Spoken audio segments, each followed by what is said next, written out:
Thanks for joining the Welcome to Consciousness podcast, where we are raising consciousness together. We'll be discussing all things consciousness, awakening, healing, purpose, and so much more. If you haven't already, you can hit subscribe or like, or you can follow us along on Instagram or check out our website. Let's get started. Well, g'day there. Thanks for tuning in again. We've got our next guest. This is Lewis Parker. And me and Lewis, we met in our coaching mentorship about 2.5 years ago with Nick Perry from Rhythm Health. And yeah, it was both a significant part of our journeys for both of us. So it's fantastic to have you here, Lewis. Thanks for having me, Michael. Yeah, we just had a quick little chat about where we've been and catching up, because we really haven't spoken face to face since the mentorship. But yeah, we both recognise that was such a pivotal change for both of us. You know, I really started to believe that I could do and be myself in the world from that point onwards. And so yeah, it's a powerful container that we were in, and we've both grown so much since. Yeah, and you really have lived that since. And so I just want to share a bit of Lewis's background so that we can launch off that. So Lewis is a sound engineer and musician with a passion for the healing potential of sound therapy and music medicine. When I read that one line, I'm like, that's enough. Yeah. So did you want me to speak to that a little bit? No, we'll come back to it. So sure. For the last 5 years, he's dedicated his life to understanding the power of frequency and the mechanics of healing through the medium of sound. His successful Instagram channel, Fundamental Frequency, which we'll put in the show notes, is where he shares his research and knowledge covering the latest discoveries in sound therapy, music medicine, and interviews some of the world's leading sound healers and scientists on his podcast, the Fundamental Frequency podcast, which I recommend that you check out. As a musician, Lewis has worked to apply all the above principles and philosophies and created stunning ambient electronic music to which he plays to an audience in lay-down meditative events. And I'm sure you've done that in many different formats. So, yeah, thanks for being here. And I just wanted to ask, can you share a bit more about your background and what led you into this? And then let's link into your own journey of consciousness as well. Yeah, sure. Thanks for the introduction, Michael. So yeah, I guess it's been a long journey, and like something that we could all write our own novels about our own journey, right? Like there's crazy stuff that happens to us, and that's our version of life. But with the passion for music, I was a musical kid. I grew up with a musical family, and so I felt the calling to that, and I played guitar through primary school, high school, and that's kind of what I wanted to do as I grew up, was be in bands and be a musician. And then higher self and spirit has a way of directing you into another path, like through those things failing, multiple times. Like I did have a good go. Like I had a few instances where I had like big managers, or I had a band that did really well, and it just all came crumbling down like in a rage of fire. So it's it's hilarious now. I look back and I'm so thankful for those things happening, because it just pushed me in a different direction. But I can see how my higher self was saying, no, you need to be good at this, and you need to do this for a while, and then we'll break it down and push you in another direction. So that direction came to be as my spirituality and spiritual dimension opened up. I started to see sound in a different way. I started to understand that these etheric formative forces, the fundamental blueprints of our creation, and how sound fit into that. And then I wanted to put that into my music, and I wanted to communicate that and help spur that seeking impulse of people, of others, so that's in a nutshell. I worked as a sound engineer for many years. I still do freelance. I edit a lot of podcasts and things for other clients. I edit a lot of do some radio work. I do some stuff for high-end wedding films and short films, and so yeah, bits and pieces of that. And I have my business that I'm building of Fundamental Frequency, which is I'm about to launch sound therapy. Actually, I've been learning sound therapy modality called biofield tuning. So that's what I'm moving into in the next few months. Yeah. Wow, that's amazing. There's so much jam packed into that. Yeah. And I really love the correlation or just the connection with frequency and consciousness. Yes. Mm. And because, you know, I'd like to hear your perspective on that, on, Mm. you know, how they are one and the same thing, or how they're different, or how you see that. Yeah. So I think to maybe illustrate that, we can look at the way sound actually, in my research, the way sound actually manifests is in geometric bubbles. Like that's the actual reality of sound, is that sound manifests out of our mouths. It's not like a wave that you see graphed. It's actually like a bubble that emanates from the mouth, and they have very specific geometry. Mm. And you can see this through uh, something called cymatics. I'm sure a lot of people have seen cymatics before, and you can look it up on YouTube if you haven't. But basically, in the process of cymatics, you can see how sound has very specific resonant geometry where it arranges matter in a certain way. And so, in understanding that, you can kind of see how other formative forces of our reality, so that includes light waves, sound waves, and subtle energy, they all start to form what we see and experience as our physical reality. So that's how I sort of understood sound in that picture. You know, sound is not necessarily responsible for all of creation, but it is a part of it, and we can visualize it. So it shows us like how we fit into everything else. And so from a consciousness perspective, I think consciousness is that intelligence that is arranging itself and permeating all things and all life. It's like the underlying instructions, or um, the underlying spirit that is informing how we are animated. And that is so yeah, through sound, I've found my connection to consciousness in that way. It gives us an in to like seeing how it actually might work. And I think it's beyond I think it's beyond the brain's ability to comprehend it fully, but we can get a glimpse and let a breeze of God in, if that Mm. makes sense. Yeah. Yeah, well, it's kind of like music and frequency, Mm. vibration, sound. It's like a portal almost into It that is. Yeah. world of consciousness. Uh, Yeah. yeah, to access that world, like you said, like all physical matter comes Yeah. from that field at a start. Yeah. Well, yeah, to add to that, like, I don't know if you've looked at much of Joe Dispenza's work and things like that, but Mm, I remember I remember reading a while ago, I should read it again, a chapter in his book, Becoming Supernatural, and it was talking about how the brain reconstructs reality out of etheric geometry, basically. So we perceive light as the reality of light is it's all these geometric bubbles around us, but our brain constructs it into a physical reality that we then navigate.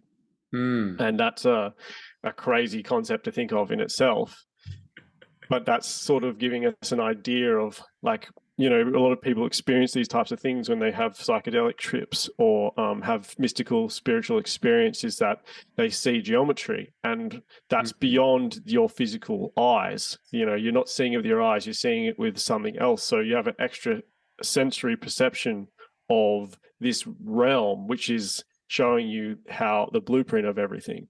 um, mm. so yeah, It's that's a little bit. fascinating. Yeah, it's like, and this spans back like thousands and thousands of years. You go right back to all your spiritual traditions and Buddhist traditions, and Vedic traditions, the oldest, and all the Mm, Egyptian traditions, the oldest. Like all of these really things, like 10,000 years at least. mm, Um, and you've got examples of in more recent times in like Greek culture, where people like Pythagoras and Plato and these philosophers were initiating themselves into all of these um, plant medicine ceremonies and mystery schools and things to get a glimpse of this, because this is mm, where they were downloading their information from. They were having direct experience of consciousness, and then mm, deriving all of these fundamental principles of mathematics and music and art, philosophy from that realm. If you go back far enough, you realize someone just made everything up. Like there's no manual. Now I always love thinking about this, Michael. It's like you go back mm, far enough, and you got to realize someone made everything up, or they got this information from somewhere through direct experience. It has to come from direct experience. It can't come from anywhere else. Well, So which yeah. relates Anyway, back I'll to. stop there and I'll let you speak. No, you're the one that's here to speak. That relates back to our own experience, though, with Yeah. consciousness, and Yeah. then how when we start to Mm, become like we're consciousness, mm, whether we're aware of it or not. mm, Sometimes we talk about becoming conscious that you're consciousness, mm, or becoming aware that you're aware. It's like you yeah. were always awareness, you're always a consciousness, but you just weren't always aware or conscious of it. Yeah. Yeah. It's that idea that I heard someone say once, like, spirituality, or the idea of spirituality wouldn't exist if everyone realized that they were just that they were spiritual. Like, it's funny that we have this idea that someone can be, oh, you're spiritual. Like, everyone is inherently spiritual. So it's like Yeah. funny that we have this, that exists, Which is a great point where I'd like to say people often put spiritual things into boxes, Yeah. or even religions have put spirituality into boxes. And Mm, like you can't put it in a box because it's everything. mm-hmm. Like everything can't be in a box. Yeah. Yeah. Yeah. You're beyond the box. Yeah. It's like, it's, yeah, it's profound when you start to lean into it, but I think it is beyond. It's beyond intellectual knowledge and beyond, yeah, it's something that has to be directly experienced, like I was saying, and you were sort of leading into my own spiritual journey, Hmm. which I can speak to that a little bit if you like. Yeah, I'd love to. So yeah, it was an interesting and tumultuous and sometimes terrifying experience for me, and it opened up lots and lots of different things. But from what I realized, and this is just a recent realization, is that your higher self designs your entire journey. And there's nothing that you can't handle. Like, it is literally putting you in the fire so that you can learn yourself. You're putting yourself in these situations so that you can learn Hmm. how to navigate life and have soul growth. So for Hmm. me, it started in probably 2016 or 17. Um, I actually started I started meditating for the first time. I started doing like 10 minutes a day with the Headspace app. That was like my start of searching into spirituality. But actually, upon reflection, my dad's quite spiritual, so he did Reiki and things on us as kids, and I had that dimension. Like, dad was always into stuff like that, and he had Hmm. books that were lying around that had spiritual, context, and Eckhart Tolle and all those types of things. But dad's not pushy at all, and he would never push anything on you. So it's like he was just himself, and that just rubbed off on us a little bit. So I guess I kind of had this orientation towards accepting it, Hmm. or being interested in it. And then over the year of meditating, I started actually having weird instances where I'd wake up. I would like wake up gasping for air, and all these weird things started happening to me, Michael. Like, Hmm.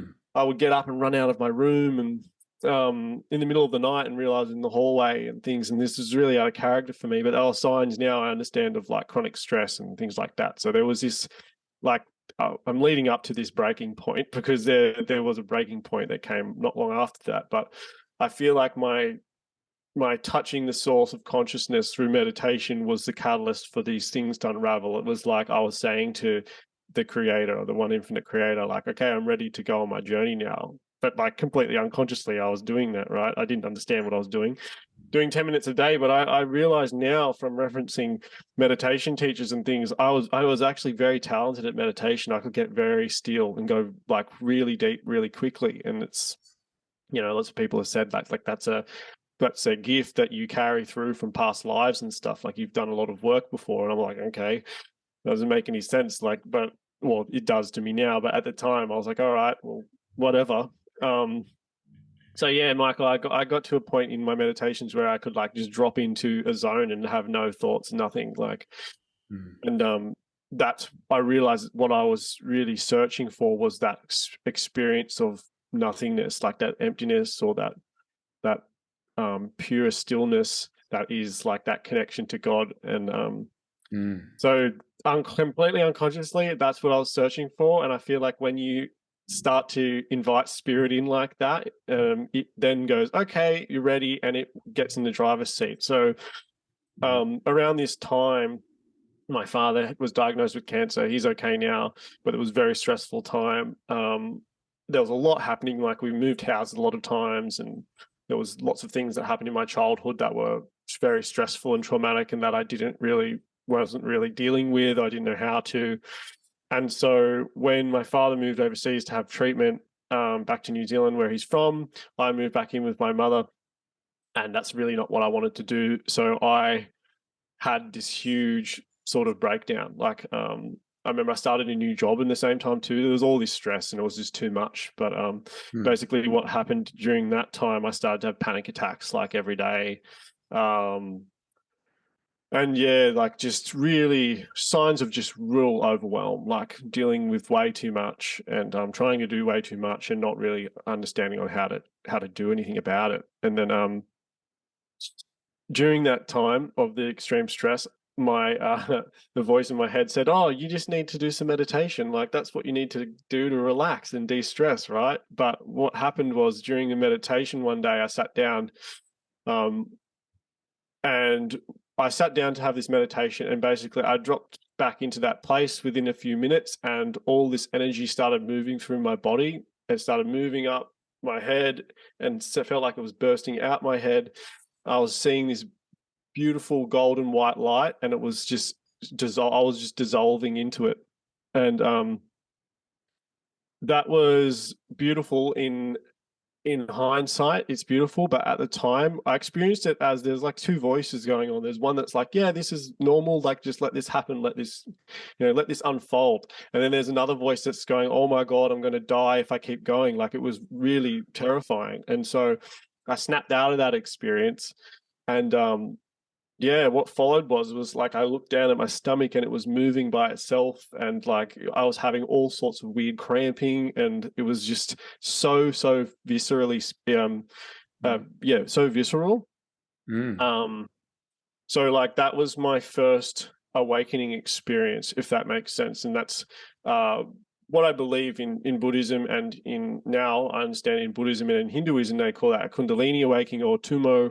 Mm. Um and yeah, it's crazy. Like it's literally like a death experience. Not Mm. that I fully went through that experience, but from that point onwards, then it got really scary because I started to have moments of deep depersonalization and derealization where I'd like walk into a room and I wouldn't understand. I could literally couldn't tell you what a table was. Like just completely all of my thoughts were gone. Like, and my understanding of reality was shattered, completely shattered. And Mm. every time I closed my eyes, that would start to happen again, and it was just so stressful. I was already under stress, and then this was on top of it after that.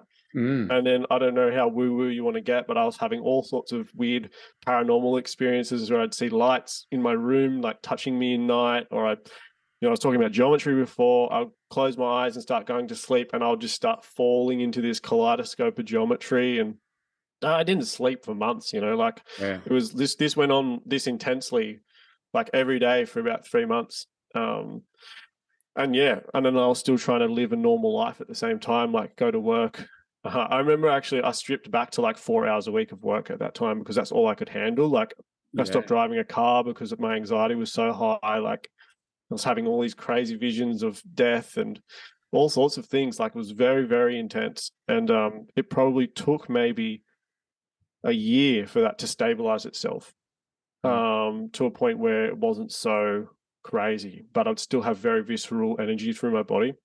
Mm. Um, and then another year on top of that before I felt safe enough to meditate again. It was probably 2 years of no meditation, Wow.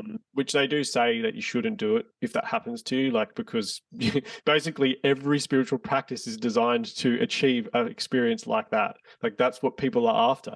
I had no idea that even existed at this point. Like my entry into it was like, oh, I'm just going to do this for relaxation, and because CEOs do it, right? Like that was literally like kind of my mindset. But at the same time, like there was a calling. Like I'd like to listen to Eckhart Tolle and Dr. David Mm. R. Hawkins, if you know who that is, and Mm. um, Thich Nhat Hanh. Like these spiritual figures were coming in, and I was drawn to it. And I was like, why do I like this so much? But I didn't have any sort of understanding of why. Yeah. Um, so that started to all you know, that something like that happens to you, and or for you, Mm, and you start to really question your like reality. And mhm. so that I during that time I was going to the doctor like every couple of weeks, Michael, and I was getting blood tests and stuff, and I was going like, find something wrong with me, right? And there's nothing. It'll come back clean, like, you're healthy, mate. It's all good. And I'm like, wow, like what's going on? I went to a couple of psychologists around that time. Yeah, look, no, like you seem really grounded. Like, and I was kind of telling these experiences, you know, and then found like the sort of the baseline mainstream level of psychology wasn't helping me, so I started to look then for like then I started to go like type into Google like energy explosion in head, like, you know, all these types of things, and then it would come back with like some Vedic website or this yoga website, and I would like go, oh, okay, like this is a thing, like this kind of thing happens. And so then I went on the journey of understanding like what was happening to me, why it was happening, Mm, and I guess my connection to my higher self and soul just started to strengthen. I started to trust it a lot more. mm. It sent me on personal development, like reading lots of personal development books. The one book that really saved me during that time was called Eastern Body, Western Mind. I don't know if you've heard of that book by Anodea Judith. Yeah, I love it. Like a beautiful marriage of Jungian psychology and the chakra system. Like it's just such a good book if you're just getting into that kind of thing, or you're going through something that needs to give context. Mm, Um, so yeah, that book, because I had the visual experience, I had an understanding of like, okay, something's going on with my energy here.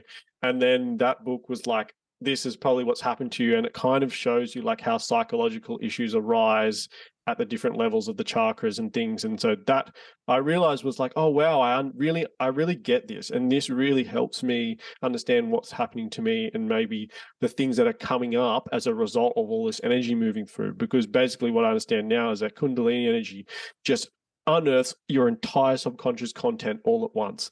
Like that's what the Buddhists say and what the Hindus say. So imagine like all of your trauma, and you can access collective subconscious stuff too. So you can have all sorts of stuff going through you. It's a lot all at once. It is like your entire thing. So this man, is it was a lot. And I'll stop speaking if you want to speak to anything I've said, because I could just keep going otherwise. I honestly think we could probably talk about this all day because there's so much in it. And Yeah. it's so relevant though. The Mm, you know, it's known as a Kundalini awakening mm. in the Vedic teachings, and you said in Yeah, it's called Tumo in yeah. Buddhism, Tibetan Buddhism. Yeah. And in some ways, most cultures or spiritual cultures will have their own version of this Mm. because it really Yeah. is, from my understanding, conscious energy moving through your body, you know, Yeah. starting at the bottom, going up through your head. And Mm. yeah, and it's full on. It really is absolutely full on. And I'm glad that you shared that, because the reality is, like, spiritual awakenings, they're not pleasant and they're not easy most of the time. No. There's a spiritual teacher called Adyashanti. I don't know if you've heard of him before. I really resonate with his work, but Okay. he says that the spiritual awakening process is a destructive process. Like it's not like this Yeah. light, love and light, like, you know, elated, like blissful experience at first. It is like destroying all of your egoic programming to the point so you can become someone else, basically. Like, or you can become your truest self. That's Yeah. what it's doing. It's trying to reveal that or remove the blockages. But Yeah. to the ego perceives it as like absolute life-threatening, end of the world death. Yeah, and wants to hold on, and then in line with all Yeah. the conditioning that it's got from your own lifetime, but also culture, and then Yeah. just humanity collectively for thousands of years being unconscious. Yes. There's a lot to break down in that, right? When you think about the generational ancestral conditioning and traumas in there. Yeah. Yeah. We're taking a quick break because I want to let you know that I'm looking for some big dreamers who either feel disconnected from or stuck in their big dream to take all their power back, to thrive in every area of their life and create everything that they dream of. It doesn't matter how big the obstacles are or how impossible it seems. If you've got a big dream, whether it's for your business, your career, your health, your relationships, or to make a big impact in the world, or all of the above, I'm telling you, if you feel it somewhere inside, it's absolutely possible. The universe wouldn't put that inside of you if it wasn't, and I'd love to help you get there. If this resonates with you, please reach out through Instagram or my website. I'd love to meet you, hear about your dreams and your challenges, and see what's possible together. If you're an entrepreneur out there who wants to live your life and business from your true passion, purpose, and connection, then I want to invite you to the Conscious Entrepreneurs Network. Our first event is in June 2023, but if you head to the website, you'll get information on the next upcoming event. This is all about community, connection, and support with other conscious entrepreneurs. I guess like from that, I landed in a place where what happened? I actually started to meet people who were kind of like-minded, and they had like a spiritual dimension. And this is what really saved me is oh well, not, I wouldn't say saved me. I would have been fine anyway. But like this is what really like sort of took my path and started to like to carve it out in a nice way. Or I started to see the path laid out in front of me, and I met a couple of friends who were interested in like esoteric and spiritual teachings and geometry and fractal science and mathematics and all those kinds of things, which I had become obsessed with over those couple of years of trying to help myself. All of a sudden I was like, wow, like this is everything, you know. And I'd found a few different YouTube videos and teachings, like I don't know if you've seen Kymatica, which is like it's like a spiritual documentary by a guy named Ben Joseph Stewart, who was on my podcast actually. And so that like at that time was a big thing that I latched onto and I loved, gave me context for my life. And then yeah, stuff about the pyramids and all that kind of stuff. Like they're like the entry level, like into that kind of thing. Yeah. And so I found friends that resonated with that too. And then I was like, okay, like this is okay. And I have a gift for this. And, you know, like I can offer something in this space. And so that's where I started to like go down that path. And alongside that was my own personal development and personal spiritual development. So you got those two parts alongside each other. It's like this expression of how you're going to be in the world as this new spiritual version of yourself, or this new like higher version of yourself that wants to come through, and you've got your own like very human like spiritual development as well. And the human spiritual development is the harder part, because that's your relationship to other people, relationship to yourself. And that's what landed me in the Rhythm Health mentorship where I met you, Michael. And so yeah, since then I've done lots of work just in my own way. I've done a lot of more men's work. Like I've been in a few different men's circles now, like just locally, and I'm in Nick's Amplify group at the moment. Yeah, amazing. And yeah, I met lots of other different people during that time that all had this spiritual dimension to them. As my own spiritual nature evolved and my own perception of reality sort of opened up more, more people came in to kind of mirror that back to me and become very deep and beautiful friends. So yeah. And it's really the journey of like the integration and the embodiment is words that often get thrown around. Yes. If that was the journey then from that spiritual awakening, spiritual experiences, then all right, then to integrate it into who you are, your relationships, how you show up in this body, in this time, in the present moment, but in this new version of yourself, your conscious self. That's right. And we were talking about the 7-year cycles before. That's about 7 years since the awakening to now. And I can feel now the embodiment's just starting to take a hold. Like I wouldn't say that I'm embodied or like healed or anything. And that will be a lifelong journey, right? Like that's an ever unfolding process of embodiment and healing. But to go from that place of being extremely volatile and extremely destabilized in your own like understanding of what's going on and your own self to now is almost night and day. And now I'm in a place where I can like speak on these topics and offer something hopefully valuable to people going through a similar thing or on that path. And that has led me to wanting to get into sound therapy, and then offer that as a way. Like I'll offer it in a far more holistic sense. Like it'll be because you can't address just one thing, right? You have to address the entire human system, Mm. which is infinitely complex. So And yeah, you it's don't want to throw everyone straight into a Kundalini awakening on their first no, session. not at all. And that's not something that I want to induce. Like literally, I wouldn't wish it on anyone. Like it's one of those things that's like your soul has to choose that. And See, from my experience, I feel like I've been having a gradual yeah, Kundalini awakening. yeah, I've that's a often nice way of having I've often it. wished, oh, why can't this just hurry up and just get it over and done with, just like fully Yeah, open up the third eye and the crown and just, you know, yeah, and yeah. but I've come to appreciate just even how incrementally awakening, Mhm. how challenging even that can be to integrate one bit at a time. You know, Yeah. different traumas come up and different subconscious things, Mm. and and feeling ungrounded in that, let alone it all coming up at once, and then trying to go through a journey of integrating that and grounding and finding Mm. how that all fits in. So it's challenging whatever way you look at it, but a lot of people get very misunderstood in that journey, and if they Yes. can't help Well, themselves, then people don't understand what's going on, and they yeah. end up on, I don't know, in psych wards or medications or something, not understanding there's actually a great spiritual underpinning to all of this. That's right. And I think that's largely, if you look back over history, I think that's what's being misinterpreted so many times as psychological issues or mental health problems where people were treated horrifically, in like the early days, like the 50s and earlier, Yeah. for having psychosis and things, or what they claim to be psychosis.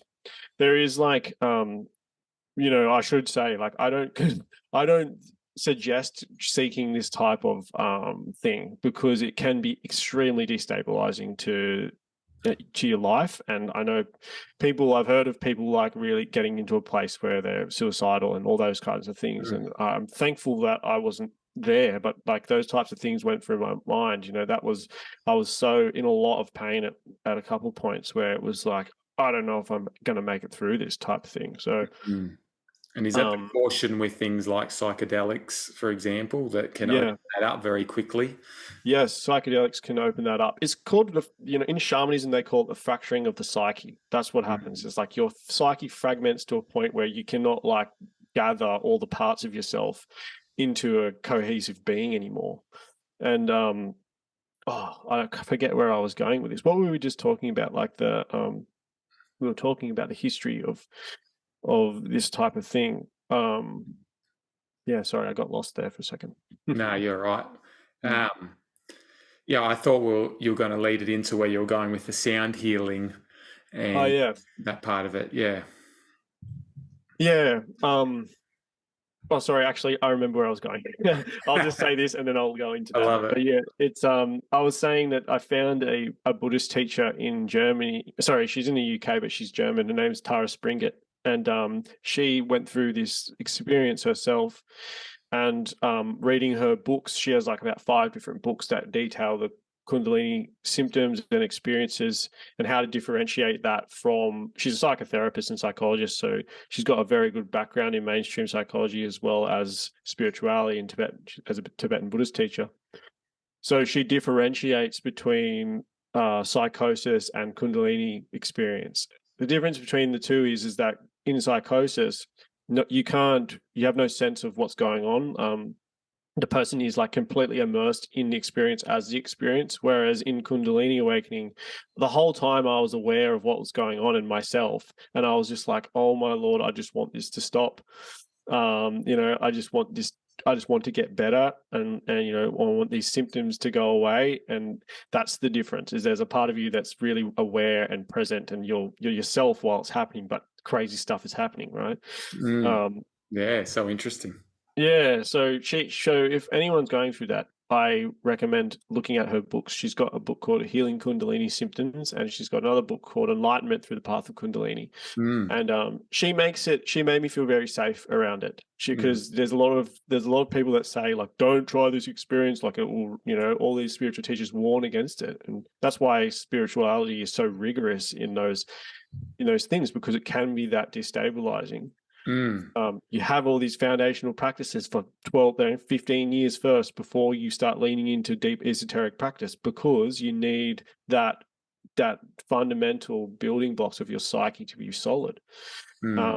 So yeah, she kind of said, like, it's okay, this is happening, and there's a way to cope with it. There is a whole set of instructions and meditations and things that people go on with after that happens in a traditional spiritual setting like Buddhism. But it's not revealed to most people, because most people don't get there. Most people don't have those experiences in 30 years of seeking, and so when it does happen to someone, or it's induced, or what happens in it, I don't know what happens, but like then those teachings are revealed. So she's kind of come forward with and seen that so many people are having this spontaneously. There's thousands of people having this spontaneously, and she's worked with like 5,000 people, right? Yeah. And so she's helping them navigate it and feel safe, and really start to embody and have the more blissful experiences that come. Then you're opening up to the gifts of source that want to move through you. So yeah, that's what I wanted to say about that. Yeah, it's really incredible. And I think for the average person, like, anyone could have this experience. But like you said, you don't have to go looking for it. The experience that's meant for you, like you said, your higher self, knows the experiences you need. And so you've just got to trust your path. And if it's this, you've just got to trust it was meant for you, and that you'll work your way through it, and you'll find the guidance and the integration that you need. And if it's not, like, also trust your journey. Like, if you don't see all those fractals and geometry and things at this stage, like, know that in time, more of that dimension will open up to you. Yeah, it's funny. There's two types of people. There's ones that like are not seeking those types of experiences, that tend to have those types of experiences. Like me, I wasn't really like yearning for that. And then there's the ones who want that so badly and it's not happening for them. And it's like this funny, like, cosmic joke that happens, right? I've got friends that are like, oh, I want to have an experience like that. And I'm like, oh, no, you don't. Like, it's pretty destabilizing. And I find it really, really funny. But it's like, because it's not the that seeking experience. impulse is, It's all that right. It's not energy about the behind it. experience. It's right. That is so right. There's so it's much. not about the experience. And they say that in traditional spirituality. It's like, don't get hung up on the pretty colors and they call it the cities, like the different gifts that you can get, because at the end of the day, it's just distracting you from the goal. The ultimate goal is having unity with the one infinite creator, right? That's what people are seeking, is that union with God, which is beyond any sort of like spiritual gift.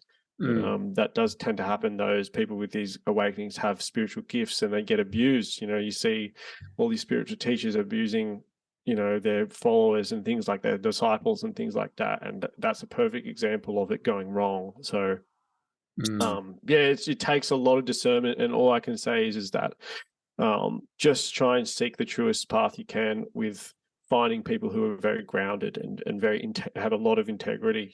Like Nick, for example, got so much integrity, and he's so clean in his expression. And that's maybe a tip, is like, try and find people who are very clean in their expression and have a lot of integrity, because they're the ones that are going to steer you where you can't steer yourself. And it's a big balance of, like, the divine masculine and the divine feminine, in the sense that divine masculine being all that, through the crown chakra, and divine feminine being through the root chakra and being embodied in this body in this time. And actually, when I was listening to some of your other teachings about the magnetic and the electrical reality of our existence, it just made me think of that balance as well. The masculine and the feminine, the electric and the magnetic. Yeah, absolutely, man. That's exactly what it is. And if you look back, all these teachings were sort of personified in that way for us to understand. So we didn't have to understand it like from a science or physics perspective, but basically like it's multidimensional as well. It's talking about like the masculine and feminine energies within yourself, but it's also talking about the gender polarity of all life in terms of scientific principles and nature. So yeah, I remember I was talking about in that essence, like the idea of superconductivity and super insulation, which is a physics concept, which says that our whole electric current creates in a magnetic field, and they're inseparable. So there's like this duality to that's built into our existence.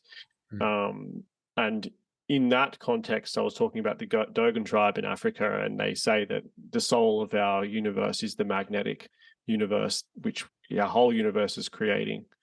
And that's where the rest of us are. We live in both of those domains. We live in this physical domain, which we experience time and physical reality from a linear perspective. And then we have another dimension of our magnetic world, which is non-linear, intuitive, and right-brained. So it's like these two different worlds that we bring together to become whole. Yeah, it's a complex thing. I could do a whole podcast just about that. And there's so many parallels between all of it and different teachings and different concepts. Yeah, they're all saying the same thing. Like they're all in essence trying to communicate the same thing, which is how to live, how to like harness your energetic being, how to serve others in positive context, and how to be one with God. Basically, that's like they're all trying to say that, you know, how do you live a spiritual path. And even Christianity, Michael, I know you've been through a lot with Christianity, but at the core, Christianity is very good, and it's just been so distorted over time, which is a shame. Yeah. Oh, look, if you look back at the teachings, you can draw a parallel to all of these concepts as well. Absolutely. But like none of that was ever taught in my experience.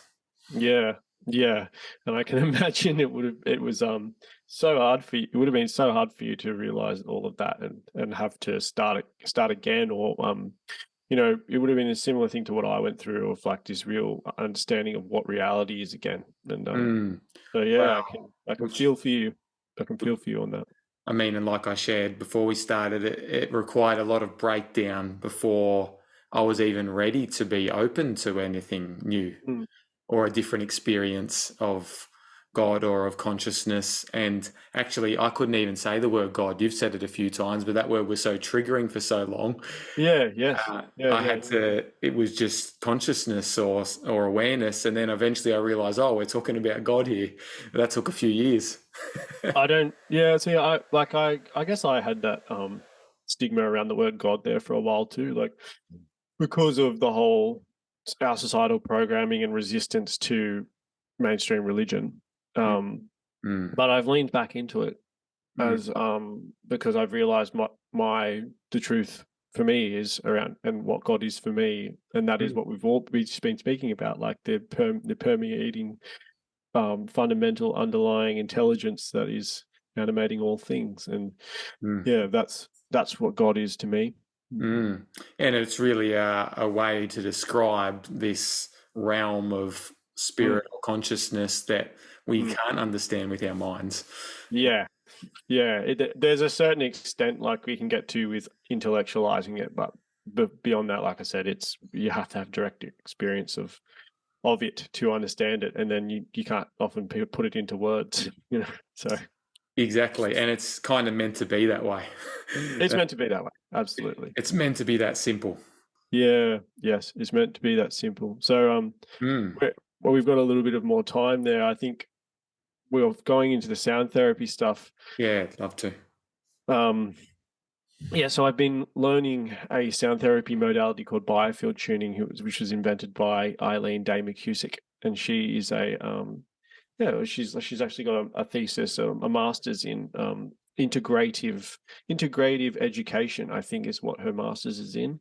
So she's very good at seeing both sides of things and bringing them together in a different way. She's highly intelligent. So she developed a sound therapy modality, which I think is the most comprehensive in the way that it illustrates the the geometry, or it maps out your energetic field in a way that you can understand that things are stored in specific locations. And this is different to any other sound therapy modality out there. Like, it doesn't go, the other ones don't go into that much detail, whereas she's created a map through, you know, thousands of hours of clinical study and treating patients, and also running scientific research on and using tuning forks. So it uses tuning forks to detect different disturbances in the biofield around you. The biofield being like your auric field, if you want to think about it that way. Mm. 6-foot toroidal sphere that is around you, that your electrical body is generating. So your electric current is generating this magnetic field around you, which is storing information. So the rest of you is actually all around you. And in science, it's just commonly it's starting to be commonly said that, like, your brain is just a receiver for information. It's not, things aren't stored in your brain like we used to think. So Eileen has found through her therapy modality that you can find different events, traumas, and experiences in your field that start at the edge of your field that's about 6 feet away, and that chronologically in time sort of maps to your age. So the outer parts of your field is your youngest years in gestation and birth, and as you move closer to the body, you get to your current age. And along those lines, at the different chakra levels, you have different sort of arrangements of themes and a different traumatic or emotional events. And the thing with sound and tuning forks is a tuning fork creates a coherent, clear geometric sound, and that's what we want here. Is that we want something with clear geometry, beautiful geometry, because that signals order to the energy system. And in physics, you have a concept called sympathetic resonance, where you take a tuning fork. If there's a tuning fork and you hit it, and you have another tuning fork of the same frequency across the other side of the room, it will start to ring in resonance to that one. So in a similar way, we take the coherent geometry and sound of a tuning fork and place it into the field where we might feel some disturbance or static, and it starts to sync up and remind your energy system of what a clean and clear tone sounds like. And as it recognizes that it's out of tune, so to speak, then the body heals itself. So that's the thing, is like, I heard someone say this, I can't remember who it was, is that all healing is self-healing. No one ever healed anyone. Like, no one healed anyone. It's only they have been encouraged to heal themselves. Even in Western medicine, like, you can stitch someone back up and you can stitch someone back together. It doesn't mean that they're going to make it through, right? Like, they're the one who heals the wounds, like that afterwards. And it's the same emotionally. We just encourage the person to relax to a point where they heal themselves. That is the goal of biofield tuning. Yeah, I love that. Yeah, it's facilitating that healing to happen. Yeah. So you're basically helping people, tune their Mm. subconscious programmed or energy Yeah. field, Yeah. where there's those disturbances, Yeah. and realign them into a coherent energy so that they can then be sort of free from that blockage, or that, is that how it's Yes. working? Yeah. Yeah. So the subconscious mind is the body. Like, basically, like, Yep.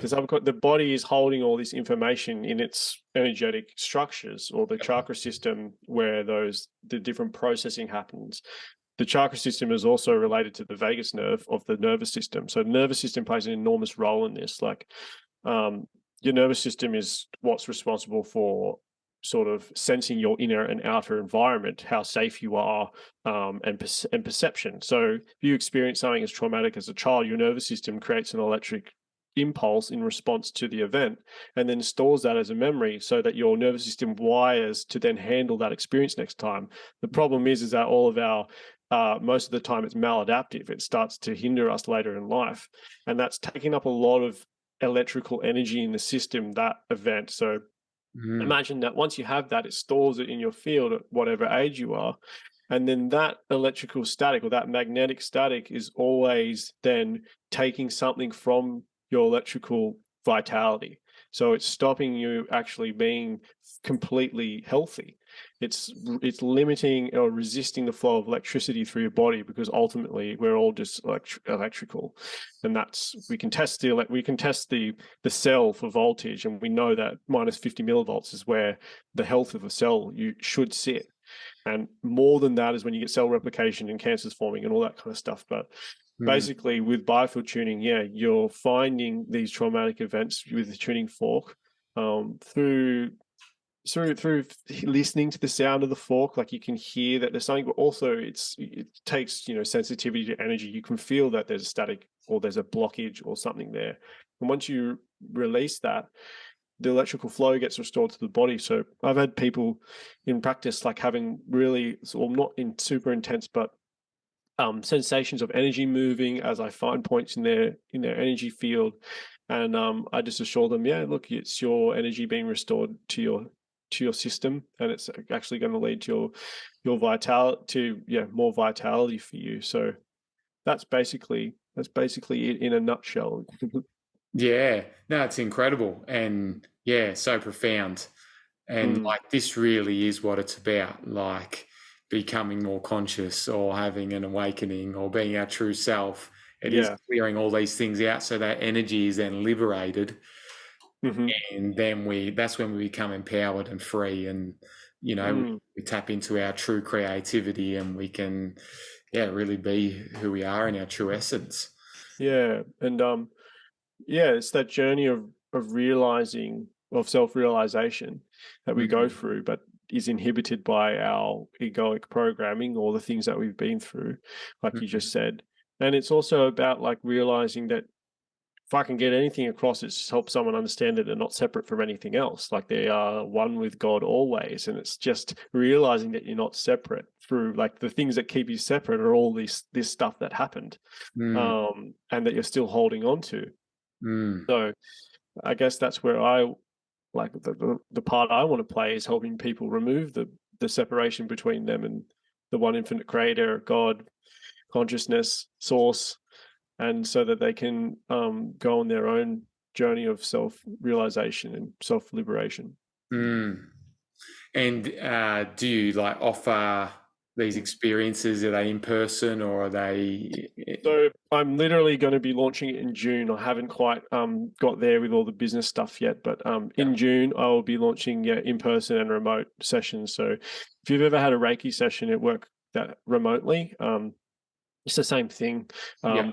So people can understand how a remote session works is that basically I'll connect with you via Zoom and you'll lie down at home. I will be with my massage table here as if you were lying there. And then you just treat the person as if they were there, because the thing is with energy, it transcends time and space. So you Mm, can treat someone as if they're there thousands of miles away. This has actually been tested lots of times in yeah. studies and things. Like, people can influence through particle entanglement. And there was that big scientific study, that Nobel Prize that dropped last year of proving that we can induce particle entanglement thousands of kilometers away. So that's how remote sessions work. And I've done a few and they've been just as profound as in-person ones. So Mm, yeah, I will start offering it in June. And yeah, you'll be able to sort of book sessions through my Instagram. It's incredible, and yeah, so glad you're doing this because it's another thing that's going to help people on their journeys. And I think at the Yeah. end of the day, that's what it's all about. Everyone has their thing that they can contribute. Everyone's Mm. on their own journey to themselves, healing themselves, like you said, but that we all get to, get support from each other. Yeah. And it comes, and like yourself, Michael, you're leaning into coaching, and Mm, a lot of the time it's comes from beyond us. It's not it's not really us doing it. It's like that spirit that wants to move through to help. um and so yeah, it's really, I really think of myself as getting out of the way. Like, that's one of the things Eileen teaches, is like, how can you get out of the way of this session? Because it's not about you. It's about like just being there to provide the opportunity for the person to relax and mm, heal themselves. And mm, that's the ultimate goal. And so I guess it'd be similar for you. Like, how can you have a direct transmission that then extends something to somebody that helps them have a realization that mm. helps them heal? And that's what true service is. That's what true service is. Yeah. That's what true service is. And Mm. yeah, it takes a lot of, it's hard work. It takes a lot to put your ego aside. And yeah, Got a bit anyway. to learn there. Yeah. Yeah, but I've loved everything you've shared. And I just wanted to ask if you had any advice for someone that was on their journey of consciousness or going through an awakening or just that integration stage, or what would it be? What advice would you give someone? Um, Maybe for someone just starting out, is like follow your seeking impulse, and don't ever extinguish it, because that's like your connection to everything, is that seeking impulse. It's don't let your societal, parental, or whatever figures in your life tell you that your experience of reality isn't valid. Mm. Um, and yeah, really follow that seeking impulse. That's like your spiritual growth. That's your soul wanting to come through, and it's a beautiful journey when you go on it. For someone going through an experience like I did, there is help available. I just suggest try and find a holistic psychotherapist that understands energy and Eastern philosophy. Read the book Eastern Body, Western Mind. Read Tara Springett's books. Yeah, healing Kundalini symptoms if you're going through that, or you think you might be going through that. She actually has a test on her website. If you want to go and do a test, you can qualify for all these different symptoms, and it can sort of help inform whether you might be going through something like that. Yeah. But And there's always help available, you know. I wanted to say, like, sometimes people confuse mental illness with this experience. So maybe for someone, or someone that's maybe like got a lot coming to the surface and it looks like a mental illness or psychosis or something else, like it's probably worth looking into this. Yeah, that's right. It's such a new field though as well. Like I hope one day I can offer, like I do imagine in the future, like I'll go into helping other people that have gone through a similar thing. I'm just Mm. doing the sound therapy to start off with, is, one thing at a time, but it's like Yeah. yeah, you're so right. Like if you think you're suffering with some sort of mental illness, it might not be. It could be a spiritual experience that's really serving your greatest expansion. Like that's Mm. what I've realized, is that all of this happens is for your expansion. Like all the really contracted and scary, sometimes terrifying, horrible things that happen are always serving your highest good. It just doesn't seem like it while you're going through it. Yeah, no, they're such wise words. I love that. I Thanks, appreciate man. it. And what's the best way for people to reach out to you and connect with you?